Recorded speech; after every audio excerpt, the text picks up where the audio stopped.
राजा ने कहा, बंदी का प्रभाव बहुत से वेदवेता ब्राह्मण देख चुके हैं।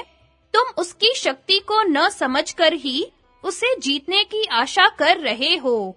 पहले कितने ही ब्राह्मण आए, किंतु सूर्य के आगे जैसे तारे फीके पड़ जाते हैं, उसी प्रकार वे सभी उसके सामने हतप्रभ हो गए। इस पर अष्टावक्र ने कहा, मेरे जैसों से पाला नहीं पड़ा, इसी से वह सिंह के समान निर्भय होकर बातें करता है। किंतु अब मुझसे परास्त होकर वह उसी प्रकार मूक हो जाएगा, जैसे रास्ते में टूटा हुआ रथ जहां का तहां पड़ा रहता है। तब राजा ने अष्टावक्र की परीक्षा करने के विचार से कहा, जो पुरुष 30 अवयव, 12 अंश, 24 पर्व और 308 अरों वाले पदार्थ को जानता है, वह बड़ा विद्वान है।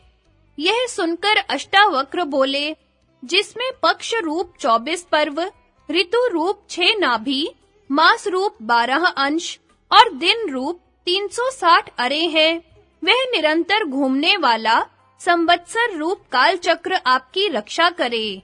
ऐसा यथार्थ उत्तर सुनकर राजा ने ये प्रश्न किए, सोने के समय कौन नेत्र नहीं मूंदता? जन्म लेने के बाद किसमें गति नहीं होती? हृदय किसमें नहीं है? और वेग से कौन बढ़ता है? अष्टावक्र ने कहा, मछली सोने के समय नेत्र नहीं मूंदती, अंडा उत्पन्न होने पर चेष्टा नहीं करता, पत्थर में हृदय नहीं है और नदी वेग से बढ़ती है। यह सुनकर राजा ने कहा, आप तो देवताओं के समान प्रभाव वाले हैं, मैं आपको मनुष्य नहीं समझता। आप बालक भी नहीं हैं, मैं तो आपको वृद्ध ही मानता हूँ।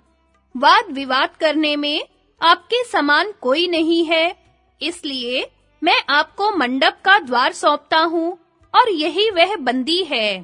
तब अष्टावक्र ने बंदी की ओर घूमकर कहा, अपने को अतिवादी मानने वाले बंदी, तुमने हारने वालों को जल में डुबोने का नियम कर रखा है, किंतु मेरे सामने तुम बोल नहीं सकोगे।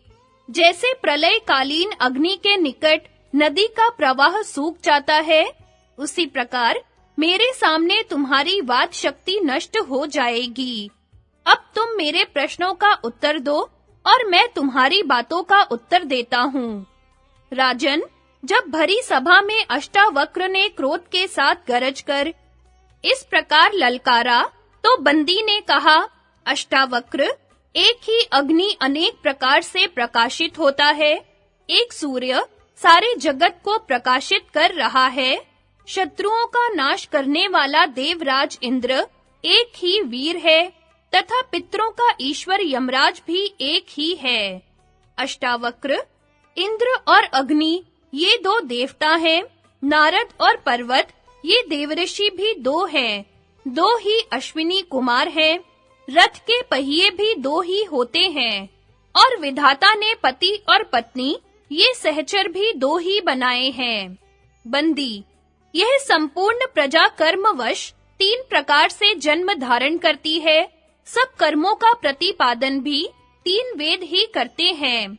अध्वर्योजन भी प्रातः, मध्याह्न और सायं इन तीनों समय यज्ञ का अनुष्ठान करते हैं। कर्मानुसार प्राप्त होने वाले भोगों के लिए स्वर्ग, मृत्यु और नरक ये लोग भी 3 ही हैं, तथा वेद में कर्मजन्य ज्योतियां भी 3 प्रकार की हैं। अष्टावक्र, ब्राह्मणों के लिए आश्रम 4 है, वर्ण भी 4 ही यज्ञों द्वारा अपना-अपना निर्वाह करते हैं। मुख्य दिशाएं भी 4 ही है। ओमकार के अकार, उकार, मकार और अर्धमात्रा ये 4 ही वर्ण है, तथा परा, पश्यन्ति, मध्यमा और वैखरी भेद से वाणी भी 4 ही प्रकार की कही गई है। बंदी, यज्ञ की अग्नियां 5 हैं, पंक्ति छंद भी 5 पदों वाला है, यज्ञ भी 5 ही प्रकार के हैं, इंद्रियां 5 हैं, वेद में पंचशिखा वाली अप्सराएं भी 5 हैं, तथा संसार में पवित्र नद भी 5 ही प्रसिद्ध हैं। अष्टावक्र, कितने ही इस प्रकार कहते हैं कि अग्नि का आधान करते समय दक्षिणा में गौएं 6 ही देनी चाहिए, काल चक्र में ऋतुएं भी 6 ही रहती हैं। मान सहित ज्ञानेंद्रियां भी 6 ही है, कृतिकाएं 6 है तथा समस्त वेदों में साधस्क यज्ञ भी 6 ही कहे गए हैं। बंदी, ग्राम्य पशु 7 हैं, वन्य पशु भी 7 ही हैं। यज्ञ को पूर्ण करने वाले छंद भी 7 ही हैं, ऋषि 7 है, मान देने के प्रकार भी 7 हैं और वीणा के तार भी 7 ही प्रसिद्ध हैं। अष्टावक्र, सैकड़ों वस्तुओं का तोल करने वाले शाण के गुण 8 होते हैं। सिंह का नाश करने वाले शरभ के चरण भी 8 ही हैं। देवताओं में वसु नामक देवताओं को भी 8 ही सुना है और सब यज्ञों में यज्ञ स्तंभ के कोण भी 8 ही कहे हैं। बंदी, पितृ यज्ञ में समिधा छोड़ने के मंत्र 9 कहे गए हैं। सृष्टि में प्रकृति के विभाग भी 9 ही किए गए हैं। बृहति छंद के अक्षर भी 9 ही है और जिनसे अनेकों प्रकार की संख्याएं उत्पन्न होती हैं, ऐसे एक अंक से लेकर अंक भी 9 ही हैं। अष्टावक्र, संसार में दिशाएं 10 हैं, सहस्त्र की संख्या भी 100 को 10 बार गिनने से ही होती है। गर्भवती स्त्री भी गर्भ धारण 10 मास ही करती है।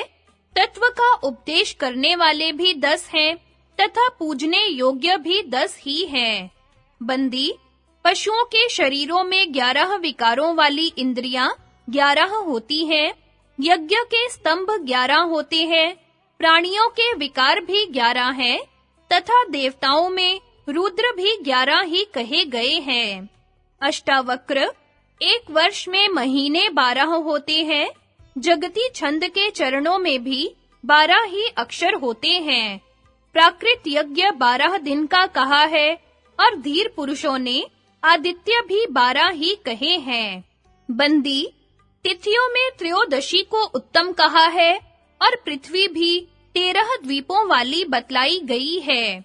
इस प्रकार बंदी के आधा श्लोक ही कहकर चुप हो जाने पर अष्टावक्र जी शेष आधे श्लोक को पूरा करते हुए कहने लगे, अग्नि, वायु और सूर्य ये तीनों देवता 13 दिनों के यज्ञों में व्यापक हैं और वेदों में भी 13 आदि अक्षरों वाले अति छंद कहे गए हैं।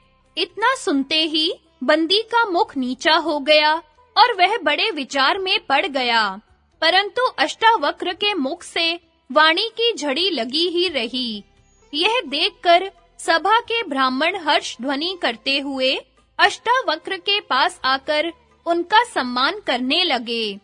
अष्टावक्र ने कहा, राजन, यह बंदी शास्त्रार्थ में अनेक विद्वान ब्राह्मणों को परास्त कर जल में डुबवा चुका है। अब इसकी भी तुरंत वही गति होनी चाहिए। बंदी ने कहा, महाराज, मैं जलाधीश वरुण का पुत्र हूँ। मेरे पिता के यहाँ भी आपकी ही तरह 12 वर्षों में पूर्ण होने वाला यज्ञ हो रहा है। उसी के लिए मैंने जल में डुबोने के बहाने चुने हुए श्रेष्ठ ब्राह्मणों को वरुण लोक में भेज दिया है। वे सब अभी लौट आवेंगे। अष्टावक्र जी मेरे पूजनीय है। इनकी कृपा से जल में डूबकर मैं भी अपने पिता वरुण देव से शीघ्र मिलने का सौभाग्य प्राप्त करूंगा। राजा को बंदी की बातों में फंसते देखकर अष्टावक्र कहने लगे, राजन, मैं कई बार कह चुका, फिर भी तुम मतवाले हाथी की तरह कुछ भी नहीं सुन रहे हो। इससे मालूम पड़ता है लसौड़े के पत्तों पर भोजन करने से तुम्हारी बुद्धि नष्ट हो गई है, अथवा तुम इस चापलूस की बातों में आ गए हो। जनक ने कहा, देव, मैं आपकी दिव्य वाणी सुन रहा हूँ। आप साक्षात दिव्य पुरुष हैं।